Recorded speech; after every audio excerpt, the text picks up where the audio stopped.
nên tụi nó chỉ có thả chuẩn gì lửa phân tụi nó đủ thia ít giờ giờ thì tụi nó mất thả tụi rồi giả sử là bé cùng lòng bây giờ cái là gì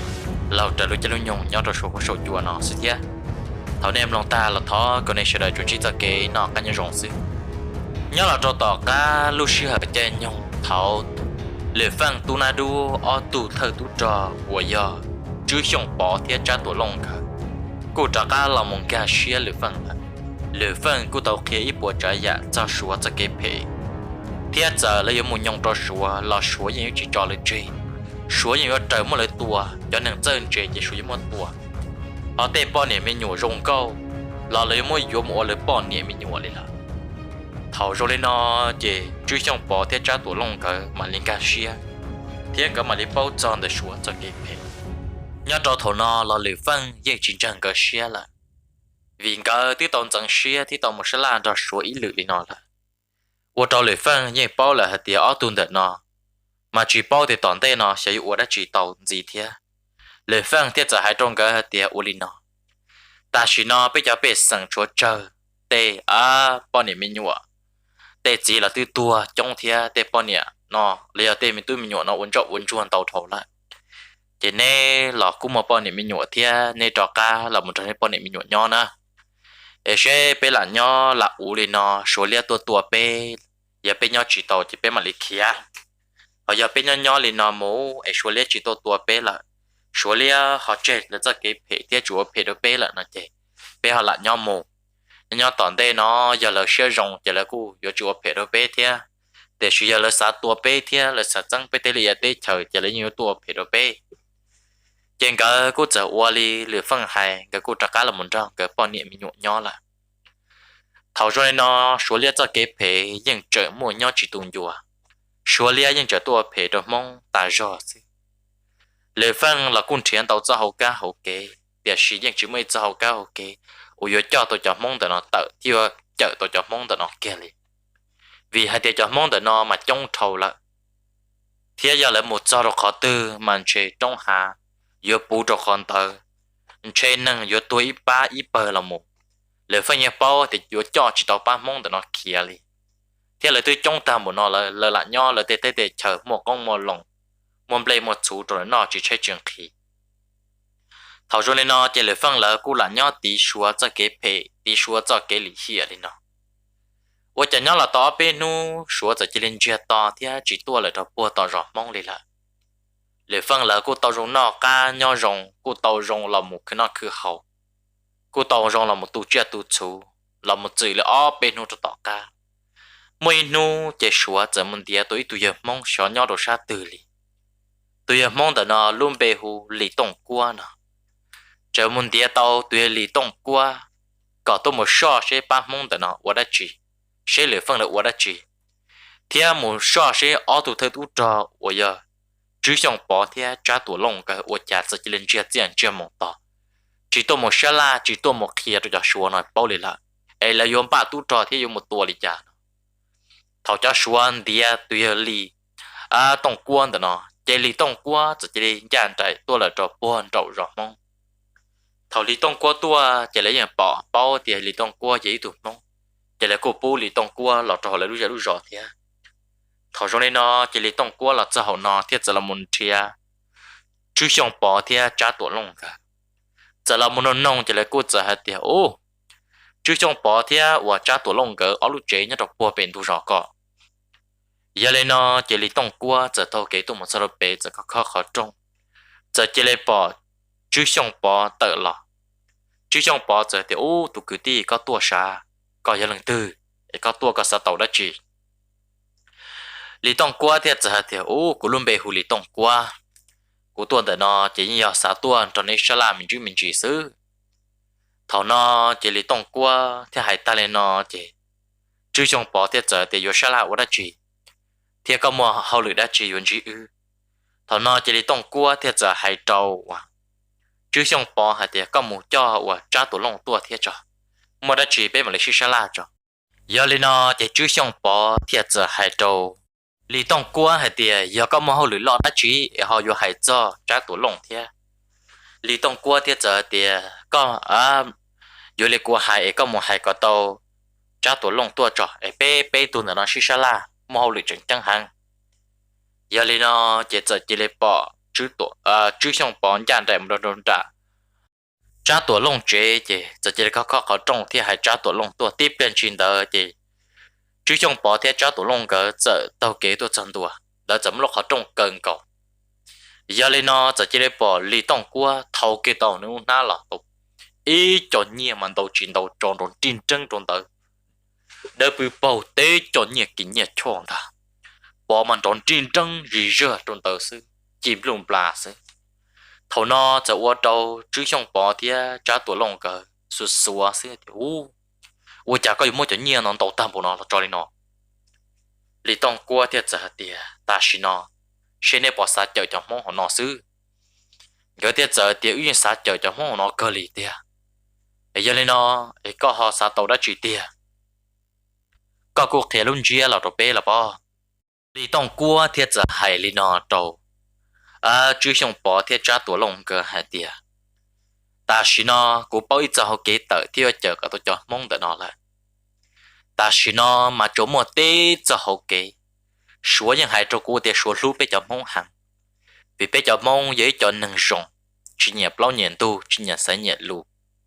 thì sĩ bây giờ mong muốn tàu tụi cho cho chính gia cho chỉ rộng tàu chỉ kế cũng cho chỉ kế xin tàu sĩ tua và trong lấy số tua trong bên mong tuần tàu lại ta sĩ nó bé tuần từ nó bé cùng xia mua lưỡi phân tua bỏ chơi cho tàu cá bé mua và lưỡi phân tua bỏ chơi lại giờ lấy nó số giờ lúc bé hàng số giờ sa nhẹ sa chia sa rau sa mò tôi đồ bé cho mong tàu nó thế bé lúc chọn tàu nó giờ nhỏ cả xe lu chúng mình một tí tu lưỡi phân nó thế lại uổng nó xí uổng đồ bé nhỏ xe tam bộ lên nó nâng đi rồi tua trong bộ lên nó em bé chơi tua muốn gì bỏ chơi xong tận tay nó nếu chỉ xa xe của hai bộ giò mà cái giờ tiêu dừng cần xa li cò lại dừng cần mua lưỡi phân tua bỏ chơi để chỉ lưỡi phân chờ thiên chơi nếu chỉ ấy tu nâng đó đi lấy bé xa em bé chỉ xa chơi trò nữa cho你这不理解你也包被我理解你也包大了家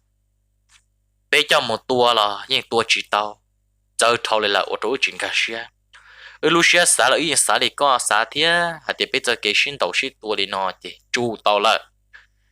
bên này tua trong hàng bé mong là chỉ trong lịch số bây giờ tự trả tua chỉ những số để bé một dự số thế một trò số nhỏ số lú chỉ số cô chúa phải đâu bé họ do số chỉ lú là cơ bé tua sự thế thằng nó đi trong qua thế giờ thì nét xả do là tụi nhỏ lệ phân đó nó chỉ tụi nằng đi này xả dễ tụi đa xí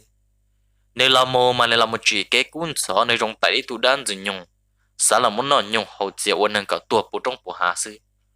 mà nên chẳng cú hại nó số theo lưu bê tiền nên sẽ cho nhận tổng nó số một bên ta số một bê tuôn từ non ta giờ bê tua tôi lệ phân bỏ chơi có lệ phân số chỉ cái cuốn sổ gì lợi gì tan cho nhận cho tiền đó nó giờ bê tu tiếc số giờ yo thâu bên chẳng nhà cũ tôi đồ bê thế chỉ để khó chờ thế xua chẳng yo xa nông có nông lòng tôi đồ bê cho thế thầu rồi lên nó chỉ我trong cái yên xa li tu giờ li tông qua là xa thế người thế giờ thì yên xa li nó lòng tệ là chỉ thầu lười phân làm nhỏ cho nó mà bé lúc giờ nhưng mua tân mà yên chỉ cái cuốn sổ ta li sự lười phân chỉ bao thì sao nữa我的chỉ đồ bé lúc giờ là nè chỉ bé sang dùng một nhẹ nữa lúa li giờ đừng mơ trâu ở từ thơ tú trò kia là ở những ba chỉ tàu nữa đã chỉ thế nữa là cô ấy tu nâng một bằng sự hăng để sĩ bé bao là để cho cái sinh đầu sĩ tuổi giờ lựa phân trở nhỏ họ bị lưu rõ nó mà cú xa là để tòn đây nó bé cho nâng chỉ tuổi trong hàng gì thế vì nếu mà bé cho nâng cho mỗi tú trò bé cho nâng sinh đầu sĩ tuổi rồi bộ tọt trả trò trong hàng giờ lên nó bé tuần đó nó có sự sĩ công sĩ thế là một trò này trò bé mà lấy trò xua tua tu tê tu chờ rồi bé thế lúc bé này chỉ bé sẵn có bé nhỏ tiệt tu để cố sư thầu rồi lên nó là chỉ sĩ thà ta lên nó chỉ lấy tông quaจะhại tiệt của lên nó nè của trò cái là trò xua trò cũng muốn trò xua tao nó sĩ sa la trò xe bé vô tao cái tua lại bé vô đi trả tua lại phân nè ấy nè lọn tròn trống tê giả rồi nó chỉ cho kia rồi này thì bao kia liền chỗ nhà chỗ tiền nó mua phai in lên in ra rồi này nè tỏ cá bị tua tôi lười phân là nếu ở tuần thì nó dù gió tuần nó tụt chữ thì lọt chạp lời nhớ rồi sát thì chờ nó ta u trong cái rong xia thì xia cú lù y lần xua rõ y phú nhia nhưng cả nhà chọn đón trên chân một chế là lý tông qua giờ chỉ để tao kén trận trong là cho là buồn là kén nó qua cha giờ chỉ là muốn chỉ lười phân nhớ rồi là kén nó qua trong lý tông qua luôn chỉ một liệp lồng lười phân trận nông lý tông qua thì ô có những muốn đã chỉ cứ đi lý tông qua thì giờ thì ô của tôi sắp buồn đầu tôi nói tôi有kén nên lúc rõ nó là của những muốn lao luôn là cho buồn đầu rõ xuống na để phân thiết giờ thì giờ có một tròn tròn mà chẳng pha nữa xuống chú bé mong hàng để trả có mù nó là sửa xị sẽ dùng cái thuộc khen có rộng thế thầu nó chỉ để tông qua thế giờ thì lên tới là mà cũng mà để sẽ dùng cái thuộc khen có rộng thế cho nên giờ chỉ để tao kế tận tới là mù lại nếu nó nếu cô tao kế chắc có một giờ được bùa tao vào lòng hoa tài nên giờ là một xí xa rồi tu chỉ hoa tài đó thì lên nó nè ta chỉ nó chỉ bé nhưng ba tàu chú ý rộng lại bé ba yếu gió tụi lì phân tiếp tụi lì phân bỏ chơi cho bé bé tụi nó còn xia lại mà tụi lì phân nó kia chỉ đi liền bé mong bé theo bao tụi bé mong mà nên chỉ chơi tụi này tụi chỉ tụi để chỉ bé chơi tụi bé theo tụi nữa cái tụi hoa tay xua thiết giờ thì u linh đó lô cũng chẳng có xia nữa u cho xia rồi có thế cái chủ ở trong lì nó có tiền nhẹ chia cái sao tông tông một cái chả gà một có tàn ta tụi có tụi lì phân bỏ chơi cho này sao thì chờ tới cũng有 model 高度感的头呢就我做理动过容些行理动过的这的差崩些理家了独立分的呢因为开经济股独立动过的了给哩giờ lên nó lúc xưa hơi tao lấy shit thả lên nó chỉ từ tàu bay nu là cho tàu cá mỗi nu lửa phân giờ shit sala rồi cho bay sẵn hay tiệt uli nó na ta chỉ nó xua chỉ tua bay là ta chỉ lý là bay chẳng pha thiệt tay rồi cho xua nó yêu chỉ ta li nó ấy nhà nhỏ là chẳng phải như tụ khen cờ rong tay rồi của bọn này giờ một trong bộ tàu tê mình gì tay lấy tê chờ tay nhua ông nhua lòng là phá cái lịch thế chỉ của bọn này giờ một bữa ăn nô trong tàu tê na ấy nên nhỏ trâu và hậu chế là sẽ xua và chế cờ rong giống một tấm ở đó chi cho nên tôi hụt của lại trong bộ tàu tê ó chỉ là thế giờ hai đôi lưỡi phân thì ô lên tới là mà nên cho bông xia giờ tiếng một số tôi bé lì cá nó là bé cô chúa tê tu trò tu tê tu tờ mình chỉ hoặc là nho hậu giờ nó sẽ sửa chơi rõ thế ở chia giờ mua đất chỉ nó bé mà lấy cho năng tu hữu co để được phân thiết giờ thì ô lên tới là mà thảo nó chỉ chú xong bỏ thế cha tuổi lông cái tuổi tròn tới thế chỉ được phân giờ hai đầu chú xong bỏ thế cha tuổi lông hay thế này ở tu trò một bằng sự chắp lại nhau đầu rõ nó thế này ở tu trò ở cụ chia sẻ hay tiêu đi thay tàu lúc tê lúc chờ giờ ba tuần này chỉ bé sang cũng mua liều tê là ăn nô cho tao tê cho nó để cha là nên nhau hậu nó cho hậu lửa cho nên tụ cái thế giờ thì uống lên tới là mà có sắp bông xia lì cha là bé mà lì tua ấy có cả chim mua liều tê mua hậu lửa cả chim mua ta nè giờ lì phân bao nhiêu cái giờ một tê là giờ lên nó thầu nó chỉ trong chơi trong nhung là cái giờ chơi nằng đó chỉ là đó bữa thì bao lòng xóa cái một trăm tôi là đó bữa thì chơi cái giờ một xe la kia trâu lì tông qua thì lì tông qua rồi trong chơi nhung lần ta lời phang một là đó bữa tao tê là mà trong tua hàng lì giờ cho lấy bao chỉ tu xuống rồi bé thế trò bé trong thế ấy có tua là lời phang thế tua giờ tu có tại xóa dài lên nó thì nè bé tu được có sức tua tao lại bé cho tu tròn đó nó mà là chỉ chơi đó chỉ cho một trái bây tua đó tua đỏ xí chị nè bé tu nó như tua tàu lại lì tông qua thì giờ thì cho xía bé tu nó xí mà lì phân kia chỉ thâu đi lọ thâu nó chỉ lì tông qua như tu nó chơi hàng đi nó chỉ tu chỉ hoa tại số thì giờ thì uống lên tới là mà gà có tàu lì phân nó to hồ lô cho cũ nè chỉ là giờ chỉ để sạpเลยcho chỉ năng thì tàu kiến dàn trẻ mòn nó ít tạm mòn để làm một chữ là được bơ thì rõ mong lẽ cô chỉ là một bự nhát tròn mòn nó chỉ là xa thì chỉ bự đầu ta kỳ sơn gió lẽ cô mua lại tên ta chắc là một kho họ mua lại tên ta chắc là một kho sọ còn đỡ bố thiên trời hẳn giờ lên nó chỉ chú trọng bỏ thì cho tuổi lông là để bao nhiêu nhiều thế chân nó thì có gì thì phải ở đây chỉ có thì cái thế giờ thì là mua cho là một họ trả để số tua chỉ họ tàu tự trả số xứ giờ lên nó chỉ để chỉnh nhỏ là một trong một nọ thời trộn tu ta lỡ xả ra thì hú mò nọ chị giờ tây rồi giờ ít mò hoặc cái lì trở thì rồng trên nhung lại chỉ bé một tua kia là phân sư ta chỉ nhớ lên tờ chú xong bỏ thì cha tổ lông cỡ những bao để là phân rồng đi trả gỡ thì giờ hai tia giờ lên nó bây giờ tua đi trả là phân chờ hàng đi lại giờ nếu muốn nhớ cho buồn rồi tê sư lòng này những mua để tê tu chỉ có công tròn chạy nữa nè nếu là để tê cho tổng đu gan được đan ta tổng đu tí xì nếu như tụi nàng mua bằng sự hàng bây giờ đi trả thảo rồi nó chỉ lấy tổng cua thì giờ thì thoát chơi mà bé bé lần để nó chơi chú ý dạng cầu ý là như chỉ dạng bé lần này ta thế này bọn này nhớ rồi to thì thảo bé món này bọn này chịu thì bé món này bọn này tuôn cầu chuột lại cho đa là sự chỉ ní ở chủ lên này thì không chừng chẳng tới xưa mà nhớ kia là món nó thảo tôi lì trở lại chỉ là giờ chỉ tao kiện đó xua buồn rồi rõ tua là lỡ giờ tao kiện dạng trái thì mù lỡ đó bùa tao têว่าจะต่อเลยหมดจ้อยอดปวดตอนดูเกนอนเจียตัวหมดตอนเตะเขาบอกเลยฟังแค่เลยฟังปอนเนี่ยก็ลูกเขาจู้ที่จะจียัวตัวละจะแล้วจะจีเต้าเกนเดินตรงเที่ยถอนจอมเบลตาต่อจริงกว่าตัวเบลมันจอสัวจัวตัวหลังเจียสิแล้วเป้หลังแต่นอจะจีริงกาเปลี่ยกี่ตัวหมูจะมุดจะรอต่อจะนอเลยฟังปอนเนี่ยก็จะชิถาตาชอเลยฟังเที่ยใจเลยฟังปอนเนี่ยแต่ก่อนเนี่ยชัวเลียนในนู้นเลยนอคุณชายใจนู้ตอนเต้นอไอจิมกูเลยชวนเนี่ยอันเนี่ยตู้ซื้อเอ็นเชนนี่ว่าจะจอนเนี่ยยันนู้จิมกูนอยอนจงเจ้ากูตู้เทียไอเนี่ยเขียนะเขานอนเลยฟังไฮลีนอตาจะเลยจัดนอตีชีจะเลยเทียจะเทียตาชีนอจิตเจอต่อตีเปลี่ยจ้ะแล้วต่อตีเปลี่ยที่เราหมดตอนเต้ลงละเลยฟังเทียเลยฟังป้อนเนี่ยก็จะชิถาจะจิลินเจียต่ออีเปลี่ยละตื่นเต้นลงจะเจริญน้องเต้นนงปลาตลกว่าเราไปจะพูดที่เต้นจัดเต้แล้วต่อเราหมดจะลีหังแล้วอีโมอ้อมงเจียตาเลยละถอนอเจริต้องกลัวที่จะให้ตรงเกิดแต่เนี่ยยอดตรงนั้นถูกตุกขี้กิโลขอตรงว่าอย่าเลยฟังจีน้องเราเจอย่าเลยฟังน้องเลยฟังยับเลยตัวเจกูเติบเลยน้องจะทอนเอาด้านนั้นกูตัวตาสีซึ่งแต่น่ะจะแล้วจะชิดทาเลยน้องเจยอดตัวรู้เชื่อตัวน้อchú xong bỏ theo cho tổ lông cỡ chật nhỏ trần đừng cỡ làm nhỏ trần đừng lấy phân ở lúc khó trông ý là nhớ ý xa thì tổ trần có tràn ta lấy tông qua khi cái lúc khó trông đó ấy gặp lại cho hậu lấy phân chỉ thằng là mù lấy phân nó đó xua đặt phân có tờ ta lấy phân xây ra cái đồn tràn tê của chả tê tùy dư lộ sướng trên trận đồn tràn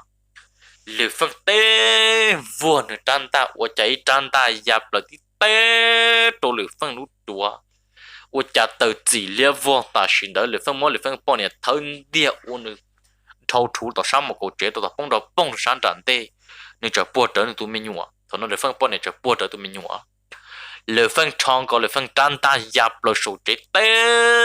来大了那波都要我李东国长个的战大了么？太低，我那李东国到热上东的，我家战大够到的，到你分路多。一张高给了份好些，我家的几列别vô，了份常给自己个工作定制多么的，判断的我一度到热啥多了份得不了多啥多呢？我被都能弄寂寞，我的被长大又被动红的，上真正做到，了份跌着的那样的thứ，了份半年嘛你手到跌多着了份都错，了份跌着的过年个创财呢，我也地太高个种，不会对面用个种。lời phân tiết giờ thì này giờ lên tứ lời tiết giờ thì có chỉ nhỏ bao bê nu nó có cái tua xí lời phân tiết giờ thì này tua cũ giờ này sao tàu đã chỉ lời tiết giờ thì nu nó có gì bao rộng là có chỉ đối xưa tua xí bên lúc tới lúc chờ theo nhau chán chẳng theo nhau tiết tụ lời phân tiết giờ thì này cho nhân được có chỉ trời gió xuống thì nhọ khé là bây giờ này tháo xa thì này uốn nó này tua cũ tua ấy số giờ lu này nữa nè này tua cũ tua là chỉ mua cũ là một túi thì thái lúc ra lúc giòn để nó là chế này cho nó cái trâu số một lại tăng cho lên ta thầu rồi lên nó chế bé tụi nâng để nó nhưng chỉ hai đã chuyển tàu lên là giờ chế lên thiệt to bé trăn ta mà tí trâu ta lấy phân vua lo lấy phân bọn nhiệt té thân địa lấy phân bọn nhiệt bông đó sáng đạn để bé tụi nâng tí té để lấy phân khó chơi lấy phân chẳng kia chú chỉ khởi công chú thế là luôn gì chua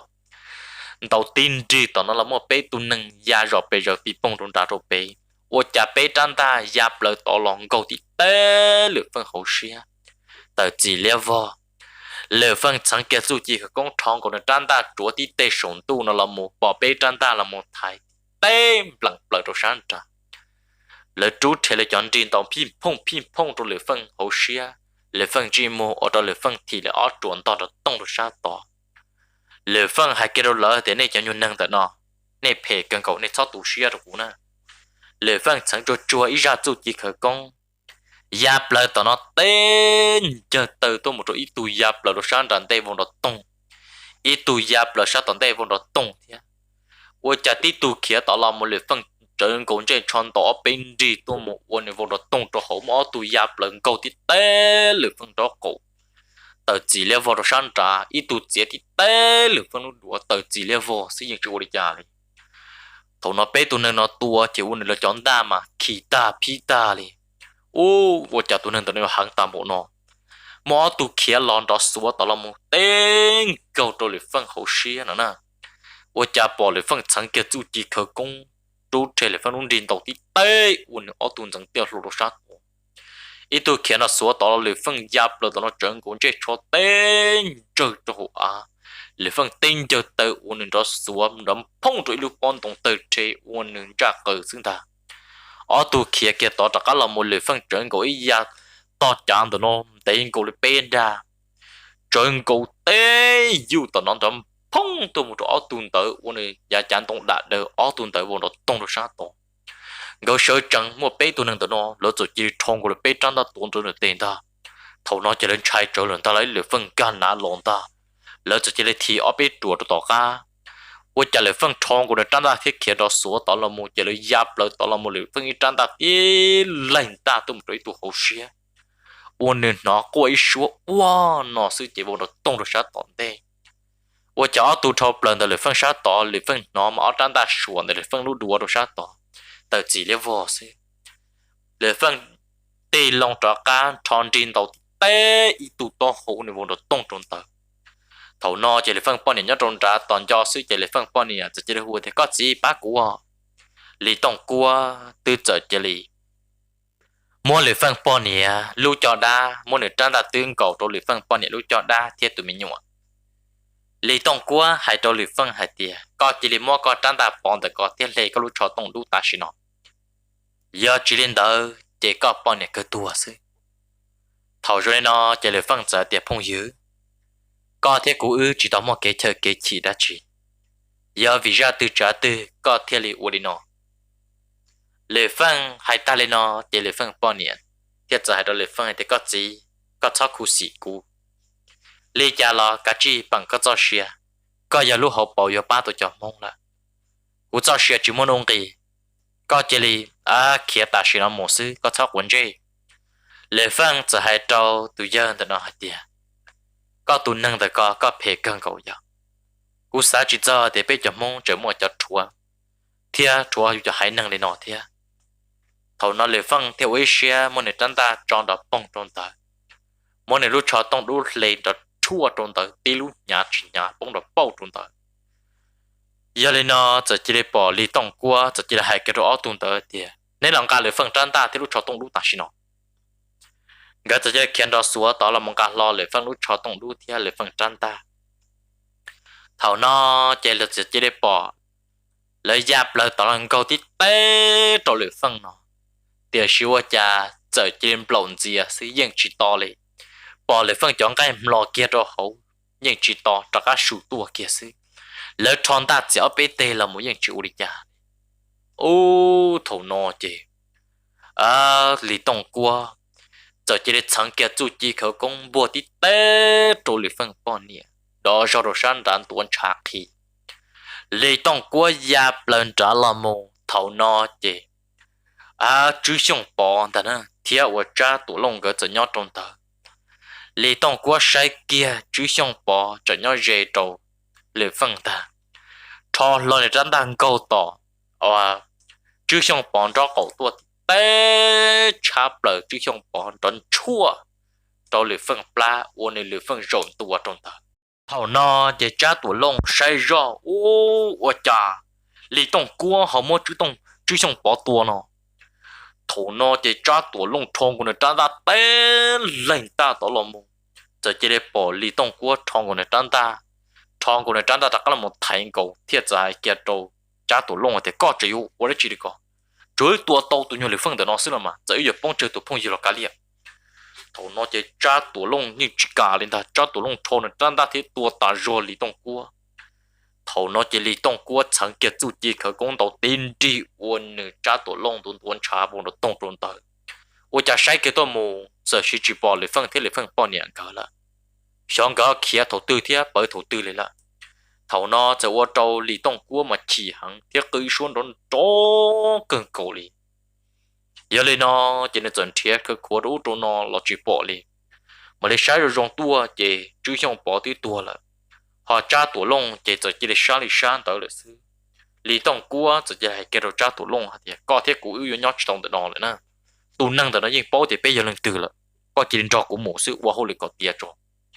thầu cho nên nó để trả tổ lông chỉ để uy hiếp tu xuyên trò thế chỉ để kia kiện tới một chữ xong bỏ trò bỏ chế rồi tới tu ti tu rong nhung cái mà lúc rong xả và lửa phân tan đa thế nữa lúc trò tông đu nó 我家都好举报了天，哦，同那个起行，应该在微信打个老追了。你分半年个怎样来搬着，一路要cứ下多多，小你分半年都能样着到你家。但其他个干多了，就你分半年个，这就你妈妈等那路cứ下到了木，你分路拉，就这就当初啊，一路考着不好。你分得不了真的孬，你分叫你分半年个，大家来这边孬。 lệ phang bao nhiêu giờ một trong chuột chuột mình chỉ chuaอยู่หรอกคือlệ phang nó lệ phang thứ sáng chuột chuột này để chú chỉ khởi công thia làm một trong những chọn trả tu là để sử chọn trả tu trên tàu hàng lệ phang bao nhiêu giờ trong chuột chuột tới khó chua là một thứ lệ phang mà lo sai tụ năng tua nhớ được bể nó 我家这这里要给只想帮的就哦鸟着头nó这里分包给了还得一度呢毛们主要trả tu long hỏi一度的嘛小一度蒙từ里 lệ phân giờ chỉ đến gian trải thế nếu bọn em có lọt chân tôi lọt chế lệ phân dẫn gian trải một đầu bể và trả tổ lông chế nó và trả bỏ trả tổ lông bọn em thì mình nhua nhớ đầu bể nó sẽ chỉ bỏ trả tổ lông lại lệ phân dẫn nó thì nên tụi chỉ một đầu tư là trả tổ lông đầu tư là tụi bọn em nó theo giờ thì ô nằm mò thầu vừa chuẩn gió chỉ của tụi chính cái lọ để gì đối giờ mong lọ tiền có thể chỉ đến gian trải được bọn nó chế lực tụi chính năng mù lại chỉ bao sẽ một đất gì thầu rồi nên nó chỉ để phân tiết giờ ô này tụt gì mà sẽ chuyển ra nữa ta chỉ nó mà lỡ tua của nhau rồi bỏ tọt tê tiếc gì lỡ trả cả mấy tụi đang tua lại lỡ mua chú chồng bỏ tua rồi bỏ tọt tê nữa nè thay cái lần câu trâu cũ lỡ mua chú chồng bỏ tua lại chú chồng bỏ tê bao này mình nhỏ chỉ qua lo cơ mà lấy tàu kế một giờ ô một chẳng lấy phân hại luôn thầu nó chỉ là giờ qua rồi bây giờ thì hai trăm lệ phân thì giờ lên nói bây giờ đi cha lệ phân thì giờ thì cái mua đâu qua là xứ này tụi chị nó là dễ tụi nên chẳng xe đâu dù hay năng là thế tua là lo cá liền ta cái thầu nó là chỉ bao nhiêu đi cha cho bao nhiêu thì giờ kia thì nhau trâu giờ ta làm tới nhưng mua ít tụi giờ luôn bị hủy tông qua tụi mình chỉ là giờ nó là shit thả thì chỉ bao thì lấy thả đã chỉ lý lệ phân thiết giờ thì cũng mà lần trong là cho buôn đồ rõ số cho ở tụi nhau năng nó cũng chỉ bu có kia tàu bê tê cho nhau kia tàu bê tê cho thì thay đổi cho năng từ nó đi giờ lên nó thầu lệ phân chăn trái tôi là cho buôn đồ rõ số lệ phân tàu kế tôi một là cho buôn đồ rõ số nó ô cha chỉ để bỏ số cứ rõ bây giờ là cho buôn thì trong ô cha chỉ để bỏ số mà trong thì trong họ mua tụi năng họ trâu kỳ là lỡ mà ở trong sai tua mù lỡ phân mà ở trong sai tua mù nhớ đây đến chuyện nó 我家这这里要理动过的扎多弄个这这里照说muốn gần tệ cho là một ba月节cho đa là sự thầu nó lại phân theo bao kia thì ở tụi nâng tụi nó vô hậu lì chỉ tiền rồi số vô hậu lì vô kia là số thêm một tua bỏ trên là tăng kỳ lại chỉ trong đi non ta lệ phân sẽ quay xia tu xuyên trò tì lòng trò cá sự toàn cho sự bỏ số mà cứ rõ bây giờ lệ phân sẽ ra giờ chỉ để bỏ cho chỉ năng mà lo chỉ lo khi thiết tru của những cái chọn trả mà chuẩn trò có tới tu to hậu tu ta lý tông qua trả tuổi lông cái giờ chỉ tua tan cho được bớt rồi số là vì cái họ lựa chỉ tia chỉ số chỉ thao là số thì là một tuổi bỏ trên đó giờ mong tiêu họ lựa chỉ tia chỉ số một tuổi bỏ trên xứ số những chuyện kỹ nhận kỹ chỉ là trâu cái lên ta thầu rồi nên nó lựa phân giờ với xia thì trò cả là cho nó tỏ rõ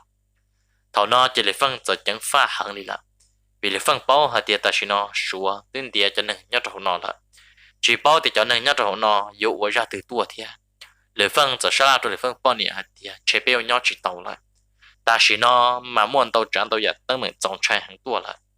lựa phân bao nhiêu là của thì có gì ta chỉ nó bên nhớ chỉ tàu là dụ đi cha lựa phân tiết giờ thì giờ bên nhớ ilu thì tận đây nó giờ chúng mua tới mình để chơi giờ mua tới mình thì quay cho bé kia nè giờ bé trong bộ để trả là bé chủ tàu kia lệ phân bao nhiêu thiết giờ thì urin tới bằng có gì thầu nó chỉ lệ phân lỡ trở chẳng pha thiên nhung xia hàng nhớ lên tờ lì tông qua chứ xong bỏ thiên trả tuổi lông quay cho nâng dẫn xia trâu số một tua tan trò lại giờ chơi chỉ để tu trò cá lọ đi ấy giờ lên ấy trồng lông sẽ đợi trồng này trồng gì tu nó cũng mà thả lòng chùa chê còn đây nó trò cũng mà là thả chuồn gì tu tận đây nó nó bé sẽ đợi tôm lông chỉ có lò dễ giống lông cái cầu lý hay cho lệ phân cho cái tờ trả số cho cái phe ấy giờ lên nó trồng lông sẽ đợi và thì chơi xia thì thằng em chúng ta lần này quyền chỉ cho cái nó cá nhân rồng thia ấy bé mà chỉ cho cá cùng lông chuồn gì nhớ đi ra chuyên tu chuyên ở yêu lòng tận đây nó thằng cái này sẽ đợi chuẩn chỉ cho cái nó cá nhân rồng ấy bé mà lại chỉ đùa sẽ đợi nhớ rồng của chúng ta nữa